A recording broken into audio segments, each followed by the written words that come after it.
Before we head out, let's go ahead and see if we can't make a new weapon. I did manage to salvage one of these large azurite blades, so I thought we'd check out what we can make with this. I haven't really gone looking for any upgraded hilts or any of that stuff. Kind of just been taking whatever's been dropped. It'd probably be best to have a really high quality poison hilt. Anything that affects poisoning, bleeding, a critical chance, critical damage, that type of stuff. We'll fine tune a really good weapon later on. Right now, I really just want to see what the azurite looks like. At some point, we're going to have to cut these off because I think it's the Prismere. I'm really not a big fan of the way it looks. And, you know, fashion plays a big part of this. It's not, so we get a mildly weaker weapon, but it looks so much cooler that it's totally worth it type of thing. Let's see, what do we got here? Oh, that's pretty cool. That has a definitely a God of War or Darksiders feel to it. Yeah, I'm down with that. I like it. I like it. Almost a little too flamboyant, but still, it'll work. I can live with that. Actually, if we get all the right stuff on this weapon itself, honestly, we could probably run around with an iron sword later if we wanted to. I think I may just test a few of the different blades and see about the looks and stuff, because if we get the right materials involved, a few points of damage here or there. I mean, you know, if you're min-maxing, then yeah, you want the best quality materials. You want the, you know, the best stats or whatever. But in this case, I think we can pretty much get by with whatever. Crafting's way overpowered anyway, so I think we'll go with looks.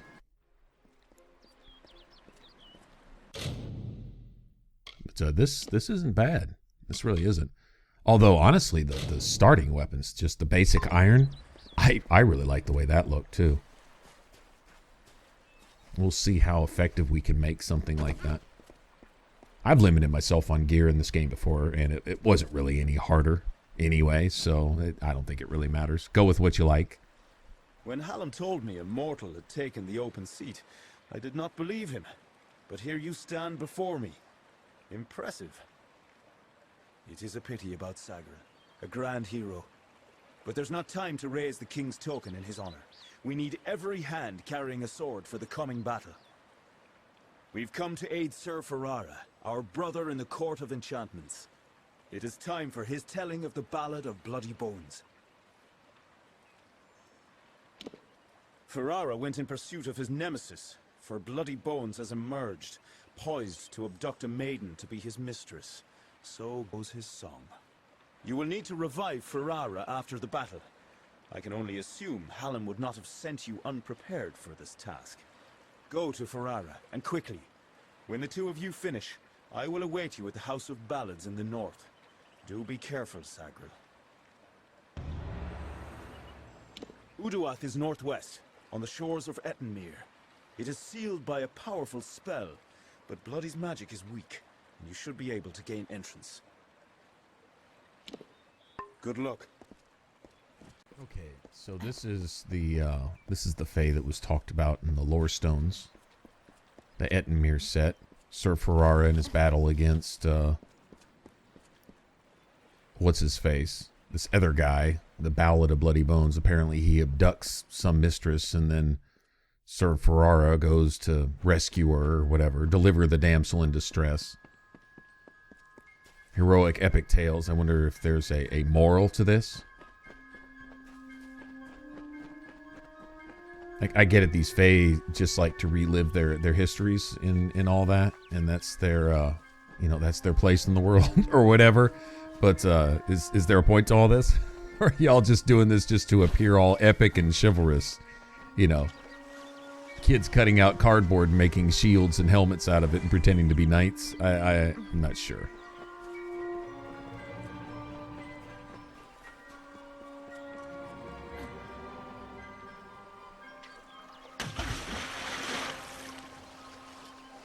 I kind of wish I would have stopped in over at this cave to discover it. We just could have fast traveled there, but then I would have missed this loot puddle, so hey.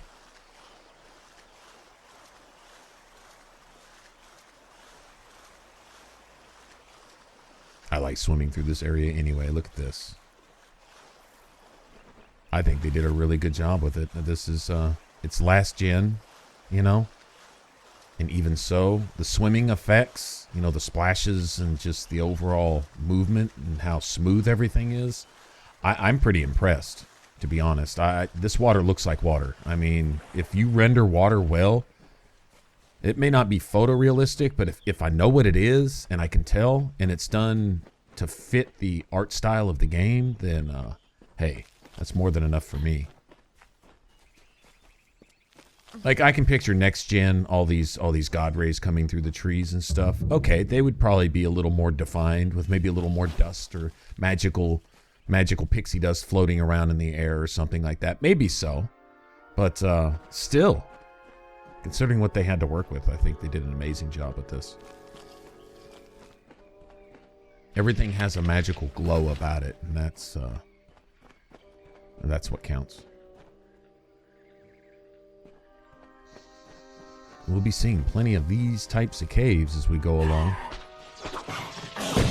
Apparently, Fae stuff isn't crafted by hand, it's all grown. I believe that even applies to like their armor and stuff like that.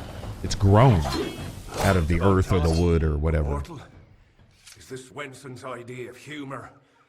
Well, you look hardy enough. Won't botch the tale of Bloody Bones too badly, I suppose. Still, I'm curious as to how Hallam expects you to bring me back from the edge of the Great Cycle.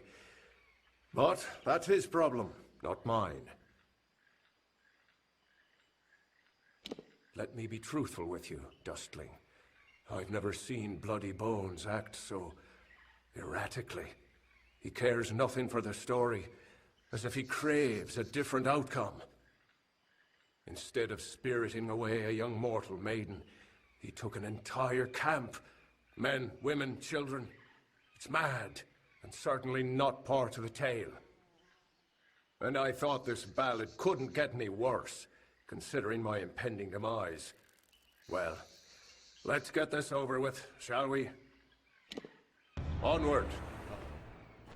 My camera's messed up. Yeah, I think you can just center the camera to fix that. It happens sometimes in these caves. Okay, so we see a pattern of all of these ballads or tales being changed.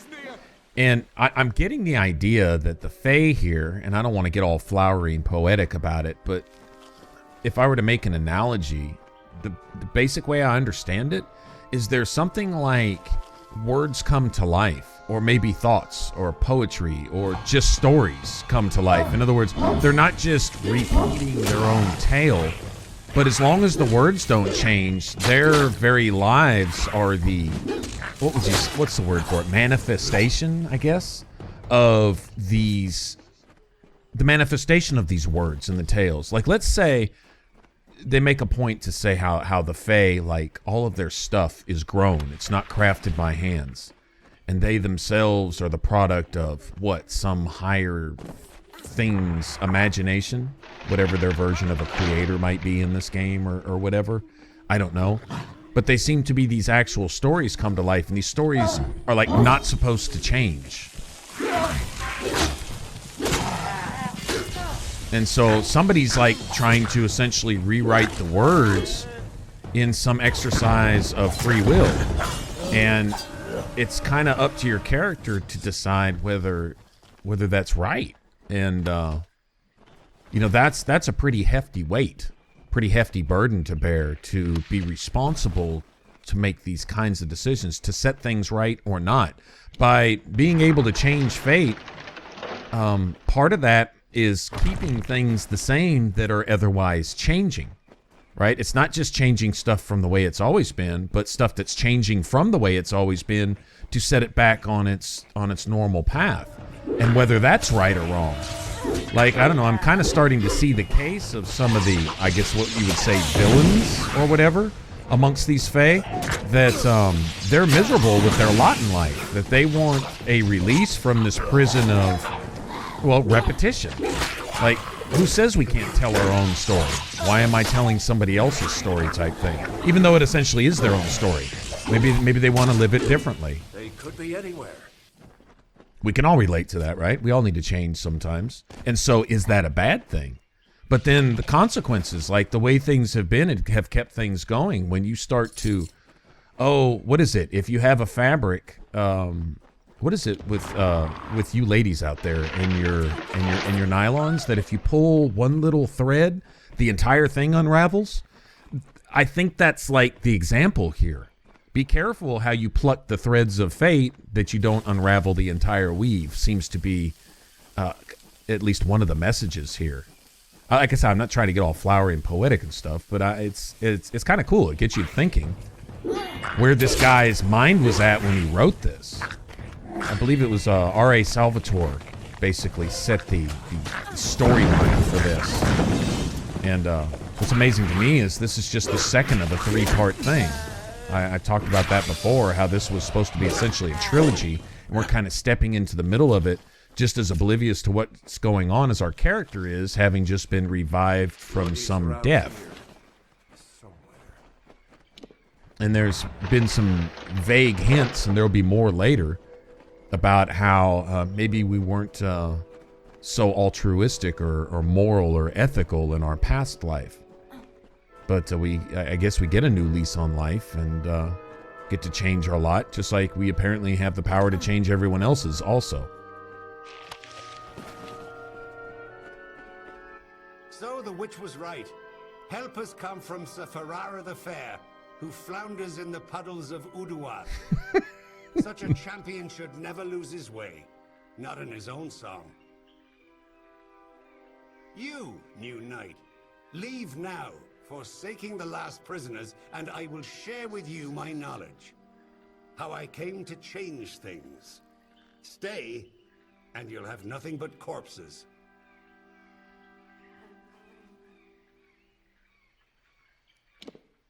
That's true. My intent was never to do harm. All I want, all I have ever wanted was love. Not to be alone in my eternal grief. Fine. The prisoners are free to go. But you shall take their place. You shall be Bloody Bones' new desire. Okay, so you're just a kidnapper and a rapist. Bottom line is, since you don't want to be alone, you should deprive someone else their right to life and liberty by forcing them to be your sexual or romantic captive, or I don't even want to talk about it. Yeah, the world needs to be rid of you. I wonder if our ability to unravel fate can get rid of this piece of shit once and for all, to where his perverted ass little tale can't be told anymore. We can save any future women the grief of having to be subject to his well, also Sir Ferrara's tale is to deliver the captive maiden in distress, but how many tales don't end with a Sir Ferrara to intervene, right? I say good riddance. Your definition of love is suspect, dude. That's okay. The world's better off without you. You need to go. No rapists and murderers on my watch. Nope. Okay, now we have to resurrect Sir Ferrara. That's what that one guy gave us the potion for.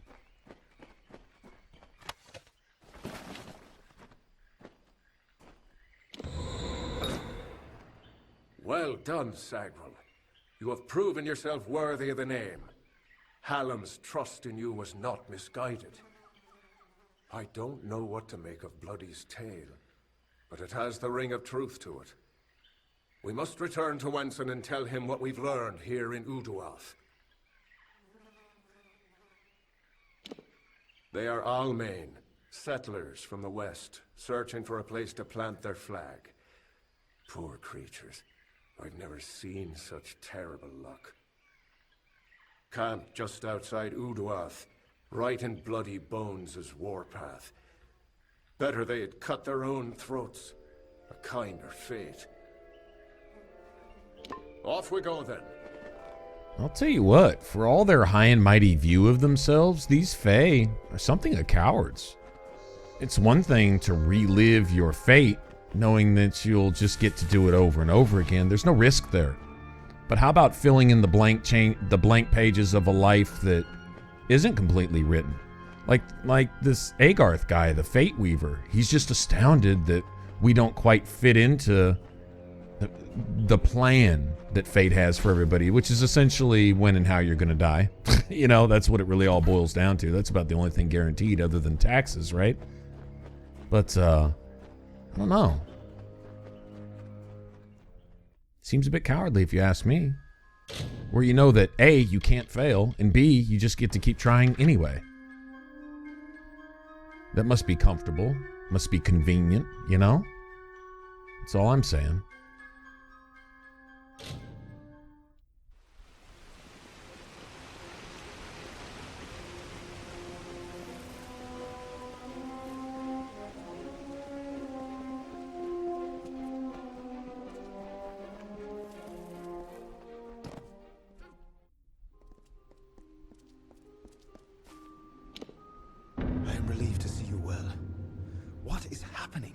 First Sagril, and now Bloody Bones. These are shocking developments.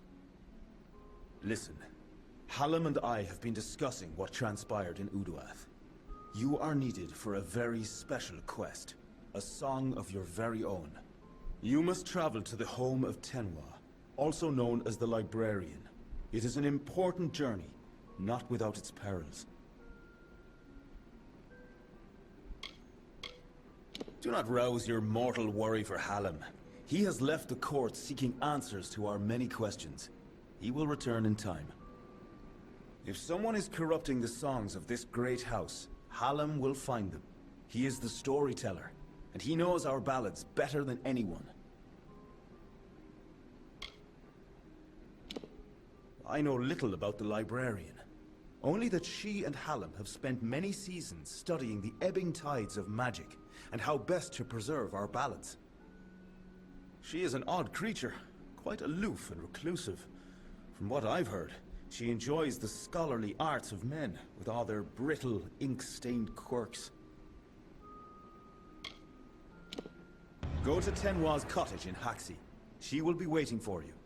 Retrieve a ballad from her collection of fey cairns. It is called The Hero and the Maid. Bring it to me, and guard it with your life. Its worth cannot be measured. Tenwa is expecting you. Something tells me this is all part of a bigger tale.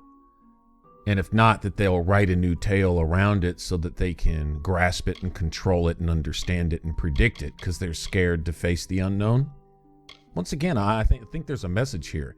Anything outside the norm intimidates these weak creatures, and their only way to compensate for that is to puff out their chest and show a lot of bluff and bluster and refer to everything that's not fey as just being an animal and as being less than. Kind of elitist with nothing to really stand on. You know, if you're not elite, why are you believing you're elite? It's a good question to ask anybody that's got that mindset. Anyway, all right, we still can't unlock that next tier of stuff. I've been kind of spreading our points out a bit. We're pretty much done with the sorcery tree. Basically, what I was going for is the ability to lessen the costs of any abilities. It's not just magic, but things like our little throwing darts. And we'll also unlock this right here, lunge. That's basically backstab, but it works with pretty much anything. It's really handy with a greatsword too, actually. We've got our chakram pretty much filled up, and yeah, now just put a few more points into this. And this just lessens the casting cost of basically any ability. And considering we're going to have a lot of our mana pool locked up with sustained abilities. Not really stuff that we're going to be doing, but buffs. Bleeding, envenomed edge, poison and stuff like that. All right, well, I guess we'll go follow this out a little bit longer and see what's going on with these Fae. Appreciate you watching, hanging out, and I will catch you guys in the next one. Y'all take care until then. Bye-bye.